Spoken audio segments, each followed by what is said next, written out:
ଏଇଟା କ'ଣ କହିଲେ? ପଚାରୁଛୁ କ'ଣ ଯେ ସମସ୍ତେ ଜାଣିଛନ୍ତି ଲେମ୍ବୁ। ଜାଣିଛ ଯେ କମେଣ୍ଟରେ କହିବେ ଏଟା କି ଲେମ୍ବୁ। ବର୍ତ୍ତମାନ ଆମେ ୟାକୁ କାଟିକି ୟାର ଚୂଳ ହେ ସେ ମଝିଟା କ'ଣ କୁହନ୍ତି ମୁଁ ଜାଣିନି, ମଞ୍ଜି ବାହାର କରିବୁ। ତାପରେ ଗୋଟେ ଡବାରେ ବେକ ଯାଏ ଭରି ଦେଇ ଆଖି ଯାଏ ଲୁଣ ଦେଇଦେବୁ। ନିଶ୍ୱାସ ବନ୍ଦ ହେବା ଯାଏ ଠିପିଟାକୁ ଟାଇଟ୍ କରିବୁ। ତାପରେ 15 ଦିନ ପାଇଁ ଖରାରେ ସିଝେଇବାକୁ ଛାଡ଼ିଦେବୁ। 15 ଦିନ ପରେ ଆଣି ତାକୁ ଗେଲ କରିବୁ। ସେଥିପାଇଁ ତେଲକୁ ଧୂଆଁ ବାହାରିବା ଯାଏ ଗରମ କରିବୁ। ତା ଟ୍ରେଜେରୀ ଖୋଲି ଯାବତୀୟ କସ୍ମେଟିକ୍ ନାଲି ନାଲି ହେବା ପର୍ଯ୍ୟନ୍ତ ଭାଜି ଦେବୁ। ତାପରେ ଲେମ୍ବୁକୁ ଢାଳି ପାଣି ସବୁ ବାହାର କରିଦେବୁ। ଘରୁ ଆଣିଥିବା ଗୋଡ଼ ନୁହେଁ ଆଜ୍ଞା, ଗୁଡ଼ ପାଣି ଦେଇ ତାକୁ ଗୋଟେ ଇଲେକ୍ଟ୍ରିକ୍ ତାର ଆସିବା ପର୍ଯ୍ୟନ୍ତ ଟିକେ ଖଡ଼ମଡ଼ କରିବୁ।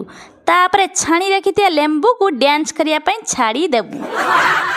ଭଜା ଯାଇଥିବା କସ୍ମେଟିକ୍ରେ ଏକ୍ସଟ୍ରା କଲର୍ ଆଣିବା ପାଇଁ ହଳଦୀ ଗୁଣ୍ଡ ଲଙ୍କା ଗୁଣ୍ଡ ଦେଇ ଟିକେ ଘିରି ଘିରି କରିଦେଇକି ଡ୍ୟାନ୍ସ କରିଥିବା ଲେମ୍ବୁରେ ଢାଳି ଦେଇ ଥଣ୍ଡା ହୋଇଥିବା ତେଲକୁ ଦେଇଦେବୁ। ଗାଲରେ